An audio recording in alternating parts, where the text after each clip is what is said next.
So you're charged with unlawful carrying of a weapon. You are facing up to a year in jail and or a $4,000 fine.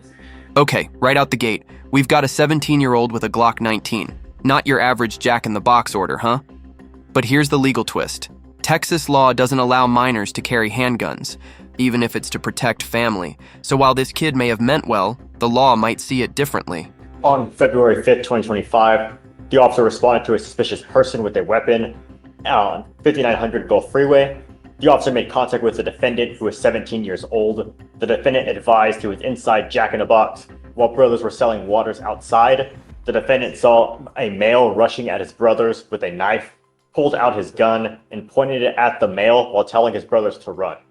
The officer performed a search on the defendant, locating a 9mm Glock 19, and the defendant advised he bought the gun from a friend for $150.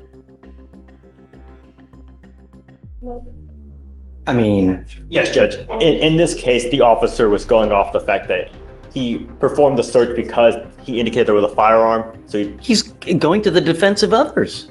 yes, Judge. It's another person. And it's just the way this is pled is because he's underage. He's below the age of 21. That's the way. Boom. There it is. The defense just pointed out the elephant in the courtroom.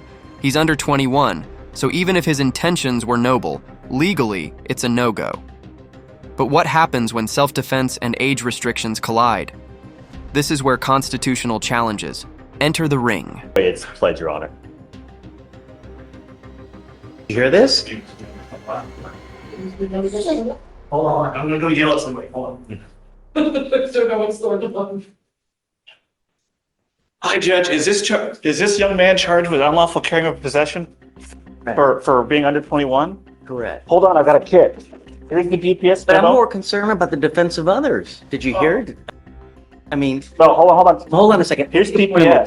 GPS. Let me give you a lawyer, Mr. Yeah. Oh, I volunteer. I volunteer representation. Yeah. Give me a record, can you fill that out, please? I will do that. But here's a GPS memo saying that it's Hold on a second. unconstitutional. You know, represent the gentleman? Oh, hell yes.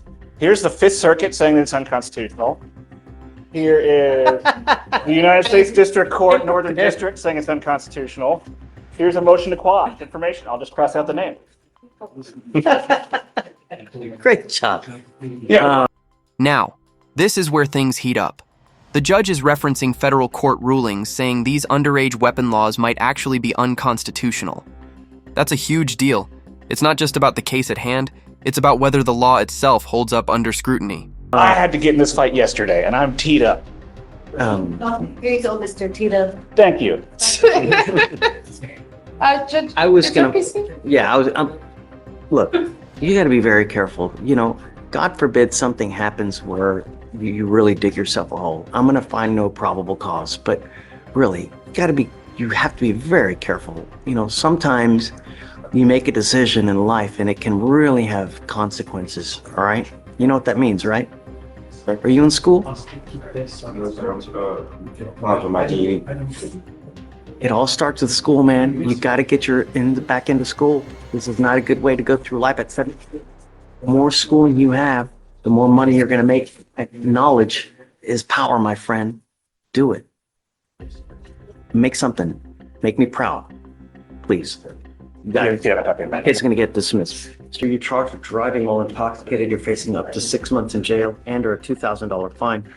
We are going to do probable cause. You have the right to remain silent. Anything you say can or will be used against you. You have the right to have an attorney present. If you cannot afford one will be appointed to you, sir. Thank you, Your Honor. Officers were dispatched to a Holiday Inn in Harris County, Texas, in response to a disturbance. The caller reported that 2 white males left the property, one in an F-150 and one in a Mitsubishi. When the officer arrived, he observed a Mitsubishi, which matched the description given in the parking lot, headed toward the nearby road. The officer initiated a traffic stop and made contact with the driver, the defendant. Officer asked the defendant if he was involved in a physical disturbance, and the defendant stated yes, that him and another individual got into a physical fight, and that he got into his car to separate himself and calm down. The defendant stated he was headed toward a gas station when he was stopped by the officer. While speaking to the defendant, the officer observed an odor of alcoholic beverage, glossy eyes, and slurred speech. The defendant admitted to drinking 2 beers, and standard field sobriety tests were conducted. A 6 out of 6 on the HGN, a 0 out of 8 on the walk and turn, a 0 out of 4 on the one leg stand. The DIC was read and the defendant consented to a breath test. The results were a .103 and a .113. Whoa, hold on. The breathalyzer says 0.13, but the field sobriety tests? Practically spotless. This is why DUI cases get messy. One test says he's drunk, the others say he's fine. What would you trust more? Numbers on a screen or behavior on the street? Judge, I'm going to say no probable cause here because What's he doing wrong? He's like trying to get away from him. He's like doing the right thing. You know? and probable cause doesn't exist. He's 0 for 6 on the walk and turn, 0 is 6 on the one leg stand. There is no law in Texas that a person cannot drink. Just because he smelled alcohol does not mean the person is intoxicated. Do we have anything that he's doing, you know? Tell me what led them to him? Yes, sir. So what led to the investigation was a caller who reported the disturbance. The officer arrived and he observed a car which matched the description that the So caller that would be gave. like me calling and saying, hey, this guy did this over there. The cops go, no. I mean, theoretically, would be anyone could make a phone call, make an allegation, cops go, boom, and just stop, do whatever they want without, no probable cause. Thank you, Judge. Be careful, man. There's a lot of haters out there. Don't let them get you, you know? Life's too short, all right? All right, good luck. So you're charged with terroristic threat. You're facing up to 6 months in jail and or a $2,000 fine. On August 1st, 2024, the officer was dispatched to a disturbance call, and upon arrival, the complainant and security staff stated that the defendant made threats to kill everyone, broke 2 hospital monitors, and was acting aggressive towards the medical staff.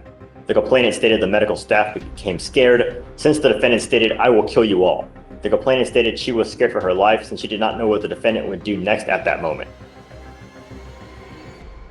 Terroristic threat or a moment of rage? That's the million-dollar question. Saying, "I'll kill you all" in a hospital definitely raises red flags. But unless the threat is direct and credible, it might not stick.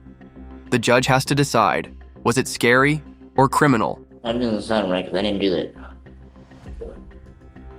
Give you a lawyer and we can go through this with the lawyer. So did he direct it at a person? Is he directing at the entire world?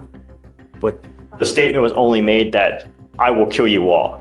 And it says the complainant stated the medical staff became scared, and the statement was that "I will kill you all." That's all we have from the DMs, Your Honor. And then furthermore, the complainant did state she was the only one at the hospital at the time of the officer's arrival, since the rest of the medical staff had gone through a shift change and she was the only one there.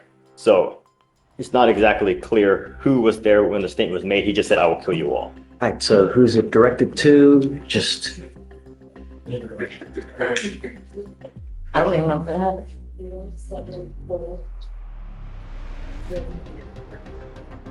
The DMs does state that the defendant started to act aggressive towards the medical staff. and I think that's why she was scared, right? It appears that it could follow on saying the defendant was, the complainant said she was scared and the medical staff was scared since he stated, "I will kill you all." So it appears that it was directed towards the medical staff as he was acting aggressive towards the medical staff. It appears. Because there's just two A distinct, hunch. sentences, Your Honor, where he acted aggressive towards the medical staff and the complainant stated the medical staff became scared since the defendant stated, "I will kill you all." I thought I only did time for that too. Mr. Mickish, I'm going to find that there's no probable cause to go forward with your case. But you need to be careful. Yeah. Scaring people can kind of hurt them. You know what I mean? Your Honor, I don't. Don't. Mr. Mickish, patience goes a long way. Yeah. You know, when you get upset and when you lose control, that's why we have so many people in jail. Because they lose control, they do whatever they want to do, and they don't think, if I do this, what's going to happen? If I say this, what's going to happen? Be careful, all right? All right, just hang tight for me in the back. What's his name? Watkins. Mr. Watkins, did you just get out of jail? Where did you think you were going today? To the beach? No, sir. They actually locked it from me and we're transitioning from moving, so I didn't have access to any of my clothes. Please don't come in close. It's very disrespectful. Okay? All right. In shorts, I mean, you're in shorts. I literally had this on for the left. Mr. Watkins, you're charged with evading arrest or detention. You're facing up to a year in jail and or a $4,000 fine. We're going to do probable cause. You have the right to remain silent. Anything you say can or will be used against you. You have the right to have an attorney present during questions and any interviews. If you cannot afford a lawyer will be appointed to represent you. But this officer was the check by unit in uniform for a stolen vehicle call and arrived first at the scene. Bless you. Suspect approached the vehicle to verify the license plate while defendant Watkins was outside the vehicle. Witness officer confirmed the vehicle and told the defendant Watkins to turn around and put his hands behind his back. Witness officer stated that the defendant Watkins started to walk away from the vehicle, ignoring all his commands. Witness officer stated that he tried to grab the defendant Watkins by the arm and the suspect pulled away and kept walking. Witness officer stated he again told the defendant Watkins to stop walking away, but he refused to stop. Witness officer stated that the suspect walked an estimate of approximately 100 yards and stopped because he saw the other unit arrive at the scene. What? Said that he began to walk away, what he's saying basically, and he was continuing to walk about 100 yards, but another officer arrived. What was he doing wrong? This was a stop for a stolen vehicle. Right. That he was outside. Apparently it looks like. But was he inside the vehicle at any time? Watkins. I'll check it out, Trips. Was he? The license plate, there was via the license plate. He was outside the vehicle. Nonetheless, he was in the vehicle, just said he was outside the vehicle. Was he standing while black? You know, I mean.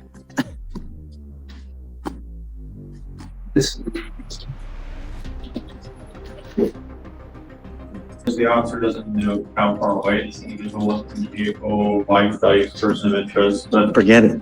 Forget it. I'll find no probable cause in your case. Be careful. The walking away slowly defense. Legally speaking, evading arrest doesn't always require a full-blown foot chase. Even a calm stroll in jury, the opposite direction can count. But here's the kicker. If there was no valid stop in the first place, everything after that falls apart. Careful. You know, when you get into a pissing match with an officer, who's going to win? Right? Not only that, when you hang with dogs, you get fleas. So be careful who you hang out with. All right, just go ahead and take a seat for me. We'll be back with you here momentarily. Good morning, Mr. Sarmiento. Ese señor Sarmiento. You Bien, señor Sarmiento. were charged with criminal trespass. You are facing up to 6 months in jail and or a $2,000 fine. We are going to do probable cause. You have the right to remain silent. Anything you say can or will be used against you. You have the right to have an attorney appointed if you cannot afford one. Yes, Judge. But it goes slow. Yes, Judge. On January 5th, 2025, the officer became aware of a stolen vehicle via a Glock alert. The Glock alert was for a listed stolen blue Hyundai. The officer checked the vehicle's license plate and observed the vehicle stolen as of December 21st, 2024.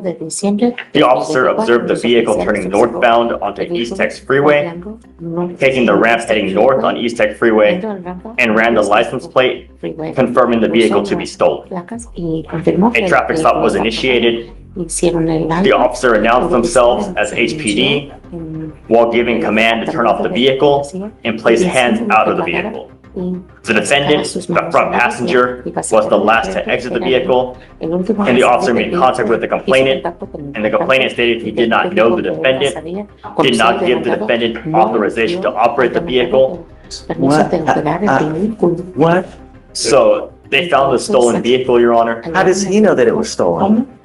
And Your Honor, there's no need for him to know this vehicle. There's no requirement he knows, only that he's in the vehicle without permission from the owner. And the owner said he does not have. How does he even know that the person driving stole the car? Well, he doesn't know the defendant. He doesn't know. He didn't say he know he's stolen. He just didn't know him. Did not give So permission. you're telling me that he's in a car, he doesn't know the driver, and Right. The complainant just said that in regard, he did not know the defendant, did not give. I understand that. I get that, but so he's He's a passenger in the car and they charge him with criminal trespass. And in the DIMS, it says that he doesn't even know the driver. So how would he even know that the car is stolen? How do they know each other? I'm beside myself. I don't.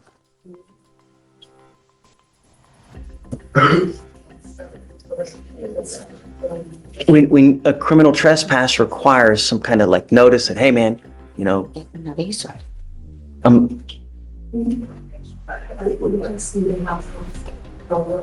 So the trespass was the driver driving into the area and he was this kind of. he's the passenger, right? I would assume that the driver got charged with UUMV. Let me see what he got charged with. If you tell me no, I'm gonna lose it. Really? Yes, Judge, UMB. Okay. But the problem is that like, how would he know that the car is stolen? Right? You got to give me something that it's a specific intent crime. You have to, you know, there's got to, in my opinion, you've got to somehow know that the car is stolen. And Your Honor, further, I guess to get to that, he was in a relationship with the defendant who was in the vehicle, and there were signs of damage to the vehicle that the officer articulated, saying that there was. One moment. a scratch on the hood. Signs of theft that would lead a reasonable and prudent person to believe the vehicle was stolen, as the steering column was broken in a manner that only a screwdriver could turn the vehicle on, and the screwdriver was tagged into the evidence. So there was damage from a screwdriver in the vehicle indicating that it was stolen, and this defendant was in a relationship with the driver of the vehicle. And then furthermore. Did you just tell me that they didn't know each other? No, the complainant does not know the defendant. Oh, okay. I thought you also said that the driver and. No, Your Honor, it may be misunderstanding because of me, but it's the complainant saying he does not know this defendant and did not give permission to the defendant to operate the vehicle. So there is enough there that a reasonable person would believe That the he's in a stolen car. yes. So the steering column was was broken, and the officer said that in a manner only a screwdriver could turn the vehicle on. Un desarmador podía apagar el vehículo.